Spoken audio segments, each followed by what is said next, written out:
It has been so long that I don't even really remember how to start a video. Other than to say that I bought another wig, which is hardly news. I am constantly buying wigs. But I haven't been filming reviews for wigs in a while. I haven't filmed a review for maybe any of the last, I don't know, 5, 6, 10 wigs that I've bought.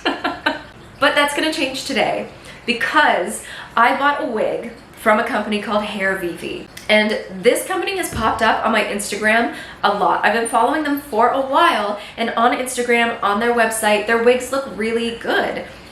But I know that just because they look good on their website, they look good on their Instagram, doesn't mean they actually look good.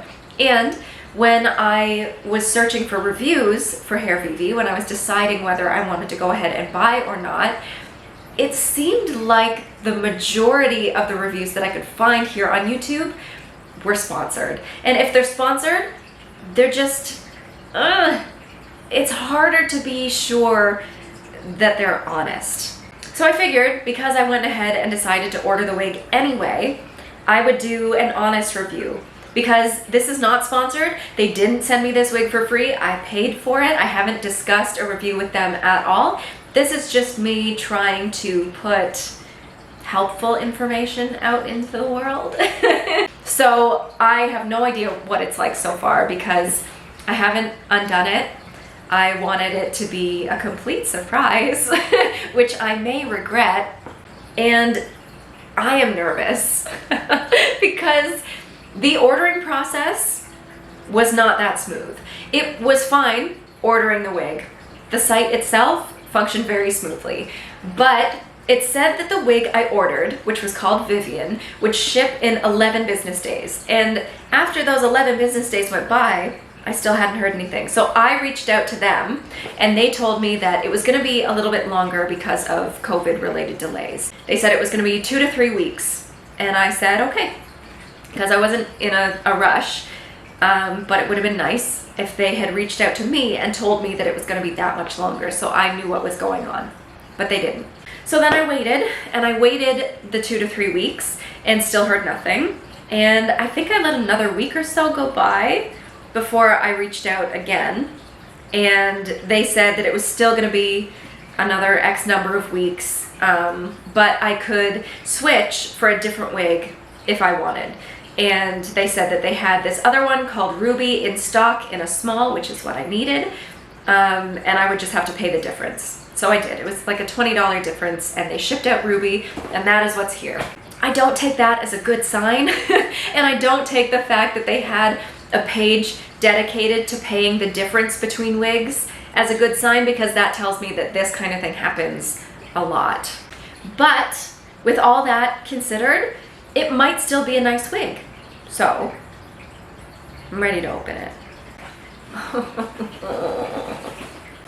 Okay, so we have a little HairVivi bag, a little comb and a little bag inside, another little bag. This one has a couple of clips and a little brush. I'm assuming that's for edges, which I won't use, but it's nice. And then, so the wig is inside a hairnet, inside a plastic bag, inside the satin bag. And this, before I even take it out of the netting, I can tell that this wig is dense. And that is what I like. Because before my hair started falling out, I had quite thick hair. So I love a thick wig. So this is Ruby. Now Ruby is part of HairVivi's blonde collection. They don't have a lot of like bright blondes, which is what I really wanted because I bought this intending to dye it green. We'll see how that goes. So this is Ruby. Ruby is 180% density and it's listed as being 20 inches long, but it looks longer than I would typically consider 20 inches to be, but it really depends where they're measuring from. It is an ear-to-ear lace front, and then it does have a good amount of parting space in there as well. It has this elastic, very sturdy elastic across the back for extra security. I'm probably going to take that out because I don't love the elastic bands. It does have nice easy hooks to remove it. And then there are combs on the sides and one at the back at the bottom, which I'll also take out.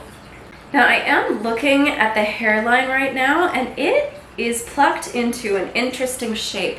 I don't know if I'm going to be able to show this without putting it on, but it's quite a dramatic, almost like a widow's peak. Most wigs I've worn have had just kind of a round, straight across sort of hairline. Like this one is bell tress, so it's not all the way across. The lace stops right there, but it is just sort of a straight shot across the forehead. This one looks almost like it comes up and then down and then back again. So it's more like a widow's peak, and that's interesting. It shouldn't be a problem for me because my head is shaved, but I wonder how it would cover my hair if my head was not shaved. Okay, I'm gonna pop this on so we can have a better look at it. So this is Ruby, straight out of the box. And I haven't cut the lace yet, and I'm not going to cut the lace yet because I am still intending to dye this. And it's so much easier to dye a wig if there's still lace attached to the front. So for now, we're just gonna review it with the lace on. And so far, my impression of this is actually really positive. The hair feels really nice. Of course, new hair often does. It does feel like it has some sort of silicone product on it, the way that so many new wigs do when they come to you. But the density is nice. It doesn't feel super thin at the ends. It actually feels like it's a decent thickness all the way through the length, which is amazing. The hairline looks pretty good. It does look a little bit thinner than I would personally prefer, but it does look better than a solid straight across hairline, so I'm thankful for that. But like I was saying before it was on, the shape of the hairline is a little odd. It's not bad, but it's not my preference. I thought it was going to be more of a widow's peak. It looks like it goes straight across and then kind of down. It's very square. And because it's so square, I think for me it's reading as masculine. I don't know if I'm gonna pluck it a little bit further or if I'm just gonna cut into it, but I think for me it's gonna need a little bit of tweaking. I would also say that the color seems to match pretty closely with the one in the picture on their website. Of course, it's gonna vary a little bit between screen and real life and from screen to screen, but this I would say is pretty close to what was pictured, so it's accurate.